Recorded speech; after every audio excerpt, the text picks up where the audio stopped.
आज अत्यंत आनंदाची गोष्ट आहे की मुख्यमंत्री श्री एकनाथरावजी शिंदे यांच्या नेतृत्वात आमच्या सरकारने मराठा समाजाला SCBC प्रवर्गातनं 10% आरक्षण नोकऱ्यांमध्ये आणि शिक्षणामध्ये देण्याचं जे विधेयक मांडलं होतं ते सभागृहाने एकमताने मान्य केलं आहे।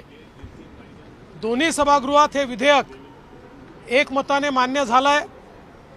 त्यामुळे मराठा समाजाला आरक्षण मिळण्याचा जो मार्ग आहे हा मार्ग मोकळा झालाय। आपल्याला कल्पना आहे की ज्यावेळी मागच्या काळात मी मुख्यमंत्री असताना आपण मराठा समाजाला आरक्षण दिलं होतं, ते आरक्षण आपल्या उच्च न्यायालयात त्या ठिकाणी टिकलं, पण नंतरच्या काळामध्ये सर्वोच्च न्यायालयामध्ये मात्र सर्वोच्च न्यायालयाने त्याच्यामध्ये काही त्रुटी काढल्या आणि ते आरक्षण रद्द केलं। त्याच्यावर चीफ जस्टिस भोसले साहेबांची एक समिती तयार करण्यात आली होती आणि या समितीने अभ्यास करून सर्वोच्च न्यायालयाने काय काय त्रुटी काढल्या आहेत आणि त्या कशा दूर करता येतील याचा अहवाल हा सादर केला होता।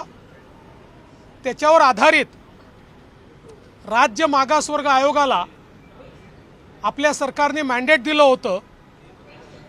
राज्य मागासवर्ग आयोगाच्या अंतर्गत एक्सटेन्सिव्ह सर्वेक्षण घेण्यात आलं। 2.5 कोटीपेक्षा जास्त अशा प्रकारे घरांमध्ये जाऊन आणि त्या ठिकाणी हा सर्वे करण्यात आला आणि त्या सर्वेच्या निष्कर्षाच्या आधारावर मराठा समाजाला अशा प्रकारचं आरक्षण देणं हे योग्य ठरेल असं मत आपल्या महाराष्ट्र राज्य मागासवर्ग आयोग जस्टिस शुक्रे साहेब आणि संपूर्ण आयोगाने एकमताने हा अहवाल आम्हाला दिला आणि या अहवालातल्या शिफारसी महाराष्ट्राच्या मंत्रिमंडळाने स्वीकारल्या आणि त्याच्यावर आधारित आज कायदा करण्यात आला आहे। मी राज्य मागासवर्ग आयोगाचे मनापासून आभार मानतो। त्यासोबत जवळपास 3.5 लाख शासकीय कर्मचाऱ्यांनी अविरत हे सर्वेचं काम केलं, त्या सर्वांचे मी आभार मानतो। आणि यासोबत आमच्या विरोधी पक्षाचे देखील मी आभार मानतो की सभागृहामध्ये त्यांनी या विधेयकाला पूर्ण पाठिंबा दिला आणि म्हणून एकमताने हे विधेयक पारित झालेलं आहे। मला विश्वास आहे की एकीकडे आरक्षणाचा प्रश्न आम्ही सोडवला आहे आणि दुसरीकडे वेगवेगळ्या मार्गातनं मराठा समाजाच्या उत्थानाकरता मग ते स्वर्गीय अण्णासाहेब पाटील आर्थिक विकास महामंडळ असेल किंवा या ठिकाणी राजश्री शाहू महाराजांच्या नावाने जी संशोधन संस्था आपण सुरू केलेली आहे ती संस्था असेल किंवा इतर विविध इंटरव्हेन्शन जे आपण केलेले आहेत, यामुळे मराठा समाजातल्या तरुणाईला निश्चितपणे न्याय मिळेल अशा प्रकारचा मला विश्वास आहे। मला याही गोष्टीचा आनंद आहे की हे सगळं करत असताना OBC समाजाला कुठेही त्या ठिकाणी अडचण होईल, त्यांचं आरक्षण कमी होईल, त्यात कुठला वाटेकरी होईल अशा प्रकारचा मार्ग आम्ही स्वीकारलेला नाही। OBC समाजाला पूर्णपणे प्रोटेक्ट केला आहे। त्यामुळे मला विश्वास आहे राज्य सरकारच्या या निर्णयामुळे वर्षानुवर्ष एकाच गावामध्ये नांदणारे आमचे OBC आणि मराठा बांधव हे गुण्यागोविंदाने ज्या प्रकारे छत्रपती शिवाजी महाराजांचे मावळे म्हणून वर्षानुवर्ष नांदत होते तसेच ते नांदतील आणि दोन्ही समूहांचा या ठिकाणी विकास होईल हा मला विश्वास आहे। अजितदादांना अर्जंटली बाहेर जायचं होतं, ते BACला देखील उपस्थित नव्हते, ते अर्जंटली बाहेर गेले। सर, उद्धव ठाकरे जी ने कहा है कि जो नौकरियां है वो असल में मिलना भी चाहिए। भरती जी तुम्ही करत आहात त्याच्यामध्ये आता मराठा आरक्षणाला नोकऱ्या मिळतील का? एकदा उद्धव ठाकरे पण सवाल विचारत आहेत। एकदा कायदा पास झाला की आता जेवढ्या ॲडव्हर्टिजमेंट्स निघतील त्या सगळीकडे मराठा समाजाचं आरक्षण असेल। उन्होंने शक जताया कि जो आपने वादा किया है वो जमीन पर नौकरियां मिलना चाहिए लोगों को, वो देखना चाहते हैं। कौन?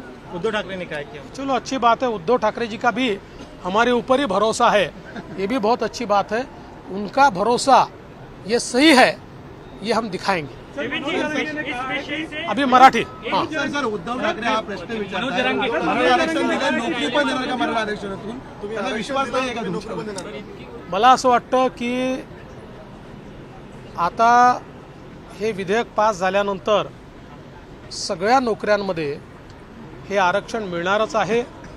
त्यांच्यासमोरच विधेयक पास झालेलं आहे, त्यामुळे त्यांना असा प्रश्न पडण्याचं काही कारण नाही आहे। पण मला हे माहिती आहे की त्यांचा आमच्यावरच विश्वास आहे। त्यांना माहिती आहे की मराठा समाजाला नोकऱ्या असेल, शिक्षणात असेल, सवलती जर कोणी देऊ शकेल तर ते एकनाथराव शिंदेजी यांच्या नेतृत्वातलं सरकारच देऊ शकेल, हे त्यांना देखील माहिती आहे। सर, चुनाव लोकसभा चुनाव को ध्यान में 16% आरक्षण दिलं होतं। पृथ्वीराज चव्हाण मुख्यमंत्री असताना मराठा समाजाला 16% दिलं होतं, त्यानंतर तुम्ही मुख्यमंत्री असताना 13% दिला आणि आता परत 10%। दिवसेंदिवस मराठा समाजाची टक्केवारी कमी होते आरक्षणाची, मात्र हे भविष्यात टिकल का नाही? पहिली गोष्ट तर अशी आहे की 16% जे आरक्षण दिलं होतं ते माननीय न्यायालयाने नाकारलं। पुन्हा आपण 16% दिलं होतं, ते न्यायालयाने 12 आणि 13% हे लॉजिकली त्यावेळी केलं होतं।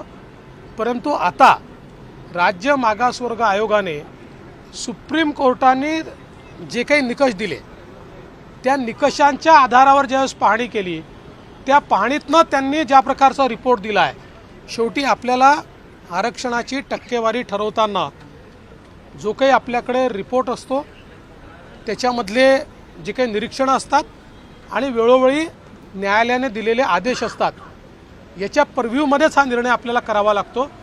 जसं EWSला देखील 10% आरक्षण देण्यात आलं, तसंच SCBCलाही 10% आरक्षण देण्यात आलेलं आहे।